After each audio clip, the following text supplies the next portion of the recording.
దేవుని పరిశుద్ధ నామమునకు ఘనత, మహిమ, ప్రభావములు కలుగునుగాక. హల్లెలూయా.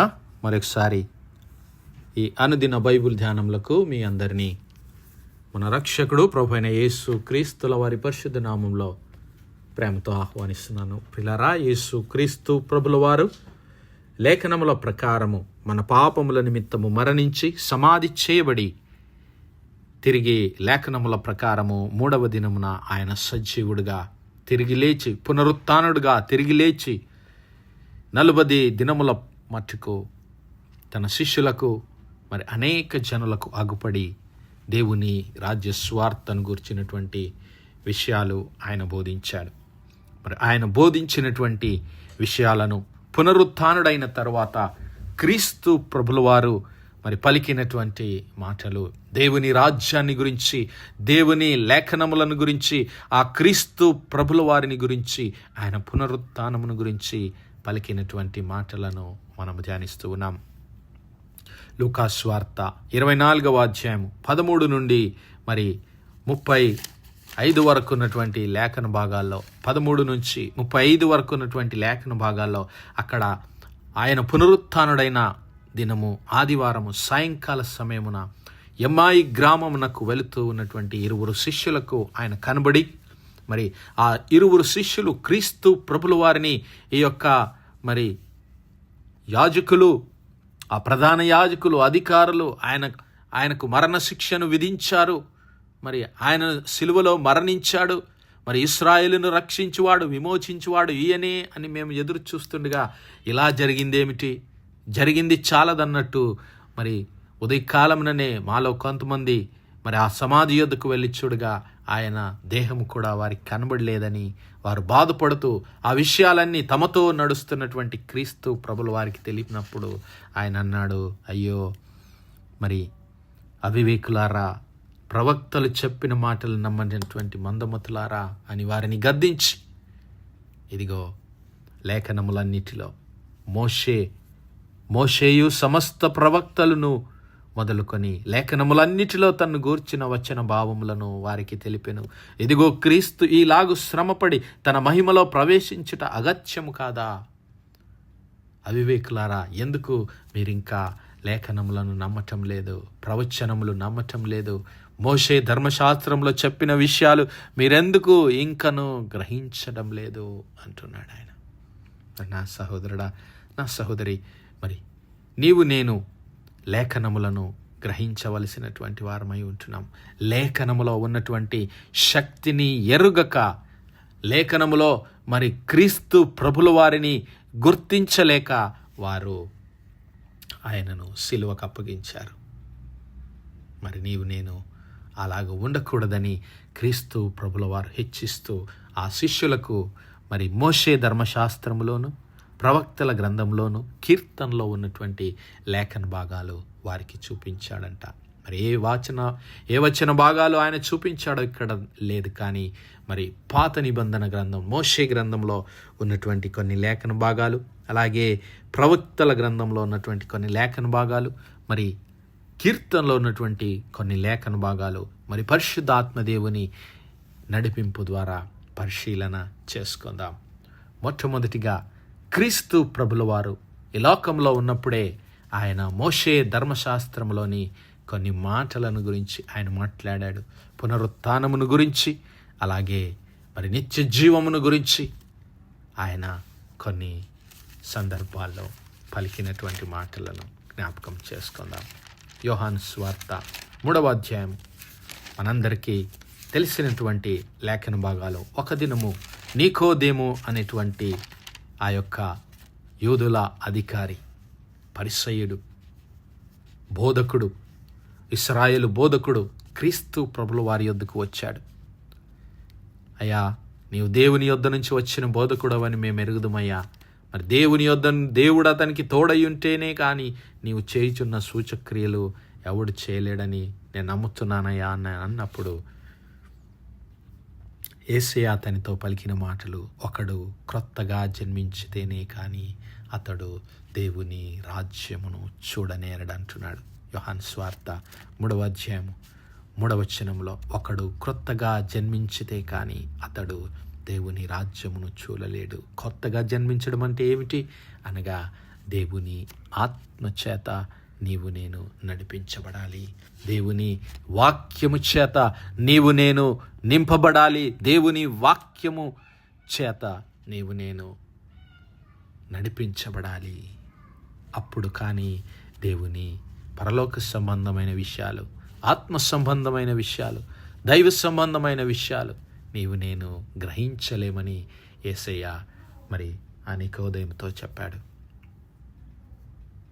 అయితే నికోదేము అన్నాడు, అయ్యా, ఏ విధంగా నేను రెండవసారి జన్మించగలనయ్యా, ముసలివాడిని అయిపోతున్నాను అన్నప్పుడు, మరి ఈ సంగతులు ఎలా సాధ్యము అంటే యేసయ్య అన్నాడు, ఇదిగో నీవు ఇశ్రాయేలు బోధకుడవై ఉండి, యోహాను సువార్త 3వ అధ్యాయం 10వ వచనంలో యేసు ఇట్లా, నేను నీవు ఇశ్రాయేలు బోధకుడవై ఉండి వీటిని ఎరగవా? మేము ఎరిగిన సంగతియే చెప్పుచున్నాము, చూచిన దానికే సాక్ష్యమిచ్చుచున్నాము. మా సాక్ష్యము మీరు అంగీకరింపరని నీతో నిశ్చయముగా చెప్పుచున్నాను. ఆయన పరలోక సంబంధమైన విషయాలు చెబుతూ ఉన్నాడు. దేవుని సన్నిధిలో ఆయన చూచినటువంటి విషయాలు వారికి చెబుతూ ఉన్నాడు. ఇదిగో భూ సంబంధమైన సంగతులు నేను మీతో చెప్పిన మీరు నమ్మకున్నప్పుడు పరలోక సంబంధమైనవి మీతో చెప్పిన ఎడల మీరు ఎలాగూ నమ్ముతారు? ఓ నికోదేము, ఓ ఇశ్రాయేలు బోధకుడా, నేను మరి భూలోక సంబంధమైన విషయాలను నీతో మాట్లాడితే నీవు నమ్మడం లేదు. మరి నేను పరలోక సంబంధమైన విషయాలు, మరి నేను చూసిన విషయాలు, నేను చూసిన సంగతులు నీకు చెబితే నీవు ఎలాగూ నమ్ముతావు? నీవు నమ్మవు, మీరు అంగీకరింపరని మీతో నిశ్చయముగా చెబుతున్నాను అంటున్నాడు. మరియు పరలోకము నుండి దిగి వచ్చిన వాడే, హల్లెలూయా, ఆయన క్రీస్తు ప్రభుల వారు, ఆయన పరలోకము నుండి దిగి వచ్చిన వాడు. పరలోకము నుండి దిగి వచ్చిన వాడే అనగా పరలోకములో ఉండు మనుష్య కుమారుడే తప్ప పరలోకమునకు ఎక్కిపోయిన వాడెవడునూ లేడు. హల్లెలూయా. క్రీస్తు ప్రభుల వారు పరలోకము నుంచి ఆయన భూలోకానికి దిగి వచ్చాడు. ఆయన ఉండేది అక్కడే, పరలోకములో ఉండే మనుష్య కుమారుడే తప్ప పరలోకమునకి ఎక్కిపోయిన వాడెవడు లేడు. నా సహోదరుడా, నా సహోదరి, ఆ పరలోకానికి నిన్ను నన్ను తీసుకెళ్ళడానికే క్రీస్తు ప్రభుల వారు పునరుత్థానుడుగా, సజీవుడుగా, మరణాన్ని జయించి ఆయన తిరిగి లేచాడు. లేవడమే కాదు, ఆ నిత్య జీవానికి నిన్ను నన్ను తీసుకెళ్ళడానికి తిరిగి వస్తానని ఆయన వాగ్దానం చేసి వెళ్ళిపోయాడు. మరియు పరలోకములో నుండి దిగి వచ్చిన వాడే అనగా పరలోకములో ఉండు మనుష్య కుమారుడే తప్ప పరలోకమునకు ఎక్కిపోయిన వాడెవడునూ లేడు. ఇక్కడ చూడండి ప్రియులారా, మరి యొక్క మాటను మోషే ధర్మశాస్త్రములో నుంచి ఆయన తెలియజేస్తున్నాడు. ఇదిగో అరణ్యములో మోషే సర్పమును ఎలాగు ఎత్తెనో అలాగే విశ్వసించు ప్రతివాడును నశింపక ఆయన ద్వారా నిత్య జీవము పొందునట్లు మనుష్య కుమారుడు ఎత్తబడవలెను.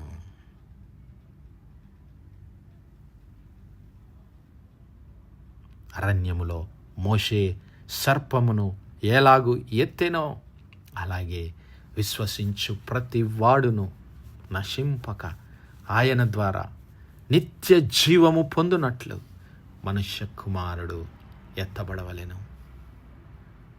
దేవుడు లోకమును ఎంతో ప్రేమించెను కాగా ఆయన తన అద్వితీయ కుమారునిగా పుట్టిన వాని యందు విశ్వాసముంచు ప్రతివాడు నశింపక నిత్య జీవము పొందునట్లు ఆయనను అనుగ్రహించెను.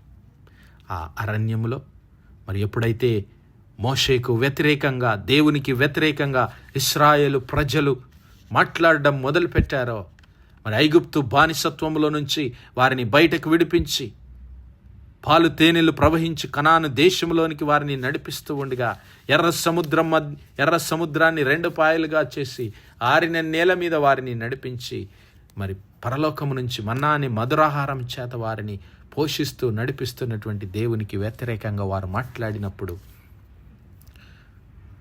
దేవుడు వారిపైకి తాపకరమైన సర్పములను పంపించాడు. వారు సర్పము కాటుకు తాళలేక ఆ శాపమునకు గురై వారు తిరిగి తమ పాపములు ఒప్పుకొని మోషే ద్వారా దేవునికి మొరపెట్టినప్పుడు దేవుడు ఒక ఇత్తడి సర్పాన్ని చేసి కొండ మీద పెట్టమని చెప్పాడు. అప్పుడు ఆ ఇత్తడి సర్పం వైపు చూసిన వారు దేవుని మాటకు విధేయత చూపి దేవుని యందు విశ్వాసముంచి ఆ యొక్క ఇత్తడి సర్పము వైపు చూసిన వారు మరణము నుంచి, శాపము నుండి విడిపించబడ్డారు. హల్లెలూయా. అది మరి రాబోతున్నటువంటి క్రీస్తు ప్రభుల వారు మనలో ఈ లోకమంతటికి చేయబోవు రక్షణ ప్రణాళికకు ముంగుర్తుగా ఉంటూ ఉన్నది. అందుకే యేసయ్య అంటున్నాడు, ఆనాడు మోషే ఏ విధంగా ఆ ఇత్తడి సర్పాన్ని ఎత్తాడో, ఆ ఇత్తడి సర్పాన్ని ఎత్తినప్పుడు దాని వైపు చూసిన వారు మరి దేవుని యందు విశ్వాసం ఉంచి వారు రక్షించబడ్డారో అదే విధంగా మనుష్య కుమారుడు ఎత్తబడవలసి ఉన్నది అన్నాడు. హల్లెలూయా. అరణ్యంలో మోషే సర్పమును ఎలాగూ ఎత్తెనో అలాగే విశ్వసించు ప్రతివాడు నశింపక ఆయన ద్వారా నిత్య జీవం పొందినట్లు మనుష్య కుమారుడు ఎత్తబడవలెను. హల్లెలూయా. మనుష్య కుమారుడు ఎత్తబడవలెను. దీని అర్థం ఏమిటి అంటే, మనుష్య కుమారుడు ఇదిగో మన పాపముల నిమిత్తము ఆయన పాపముగా చేయబడ్డాడు. మన పాపములకు రావలసినటువంటి శిక్షను ఆయన కల్వరి శిలువలో భరించాడు. భరించినటువంటి ఆయన వందు మనము విశ్వాసం ఉంచిన ఎడల ఇదిగో మనమందరము మరి రక్షించబడతాం. మన పాపమంతా తీసివేయబడుతూ ఉంది. మన పాపము కొట్టివేయబడుతుంది.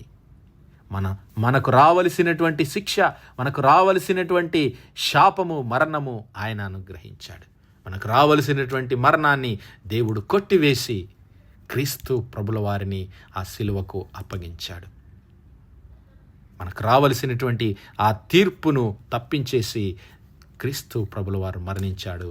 మరణించినటువంటి ఆ క్రీస్తు ప్రభుల వారిని దేవుడు పునరుత్థానుడుగా నిలబెట్టాడు. హల్లెలూయా.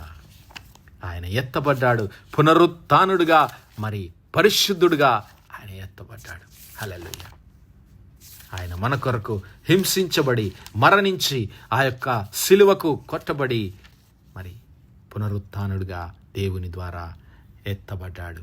అందుకే అపొస్తల కార్యం 2వ అధ్యాయం పెంతెకోస్తు పండుగ దినాన పేతురు భక్తుడు అంటున్నాడు, ఇశ్రాయేలు వారలారా ఈ మాట వినుడి, దేవుడు నజరేయుడగు యేసు చేత అద్భుతములను, మహత్కార్యములను, సూచక క్రియలను మీ మధ్య చేయించి ఆయనను తన వలన మెప్పు పొందిన వానిగా మీకు కనబరచెను. ఇది మీరెరుగుదురు. దేవుడు నిశ్చయించిన సంకల్పమును, ఆయన భవిష్యత్ జ్ఞానమును అనుసరించి అప్పగించబడిన ఈయనను మీరు దుష్టుల చేత సిలువ వేయించి చంపించితిరి. మరణము ఆయనను బంధించుట అసాధ్యము గనుక దేవుడు మరణ వేదనలను తొలగించి ఆయనను లేపెను. హల్లెలూయా. ఆయనను పునరుత్థానుడుగా దేవుడు లేపాడు. పునరుత్థానుడుగా ఆయన ఎత్తబడ్డాడు. ఎంతమంది అయితే ఆయన వైపు చూస్తారో వారందరూ నిత్య జీవమునకు వారసులవుతారు. మరి ఈరోజు నేను ఆ పునరుత్థానుడైన క్రీస్తు ప్రభుల వారి సిలువ వైపు చూసి నిత్య జీవాన్ని పొందుకుందాం. అట్టి కృప, అట్టి ధన్యత దేవుడు మనందరి జీవితాల్లో దయచేయను గాక. ఆమేన్, ఆమేన్, ఆమేన్. ప్రార్థించుకుందాం. హల్లెలూయా, హల్లెలూయా, హల్లెలూయా, హల్లెలూయా. స్తోత్రం, స్తోత్రం, స్తోత్రం, స్తోత్రములు తండ్రి. అత్యంత కృపాభరితుడువు, అత్యున్నత సింహాసనంపై ఆసీనుడవైన మా ప్రియ పరలోకపు తండ్రి, చిమ్మగలిగిన మా దేవ, సైన్యములకు అధిపతి వగు మా యెహోవా తండ్రి, కృపా కనికరములు గల మా ప్రభ, సూర్యోదయం మొదలుకొని ఇంత మట్టుకు మా ప్రభ మీ చల్లని రెక్కల నీడను భద్రపరిచి అయ్యా మరొకసారి మీ ప్రియ కుమారుడు మా ప్రభు అయిన యేసు క్రీస్తుల వారి పరిశుద్ధ నామములో దేవా మీ కృపా సన్నిధానంలో ప్రార్థించడానికి సజీవ లెక్కలు ఉంచారయ్యా. మీకు స్తుతులు, స్తోత్రాలు తండ్రి. దీనివల్ల మీ యొక్క పరిశుద్ధాత్మ సహాయం, నడిపింపు, ఆదరణ, సహవాసాన్ని మాకు ఇచ్చిన దేవా మీకే స్తుతులు, స్తోత్రాలు. అవునయ్యా, మీ ప్రియ కుమారుడైన యేసు క్రీస్తు ప్రభుల వారు మా కొరకు కల్వరి సిలువలో ఎత్తబడి మా పాపముల నిమిత్తం మరణించి మాకు రావలసినటువంటి మరణాన్ని కొట్టివేసి మరి మేమందరము నిత్య జీవానికి వారసులం కావడానికి, మీ పునరుత్థానంలో, క్రీస్తు ప్రభుల వారి పునరుత్థానంలో మేమందరం పాలిభాగస్థులం కావడానికి దేవా మాకు ఇచ్చిన గొప్ప కృప కొరకు, ధన్యత కొరకు మీకే మహిమ చెల్లిస్తున్నాం. అయ్యా, మేమందరము ఆ నిత్య జీవంలో పాలిభాగస్థులమై, క్రీస్తు ప్రభుల వారి పునరుత్థాన శక్తిలో ఆ పాలిభాగస్థులమై, మీ నిత్య రాజ్యంలో వారసులమై కృపమాల ప్రతి ఒక్కరికి దయచేయమని మహిమ ఘనత ప్రభావాలు మీకే చెల్లిస్తూ మా ప్రభును, మీ ప్రియకుమారుడు, మా రక్షకుడైన యేసు క్రీస్తుల వారి పరిశుద్ధ నామమున ప్రార్థించి వేడుకుంటున్నాం మా పరలోకపు తండ్రి. Amen, amen, amen. God bless you all. Praise the Lord. Shalom.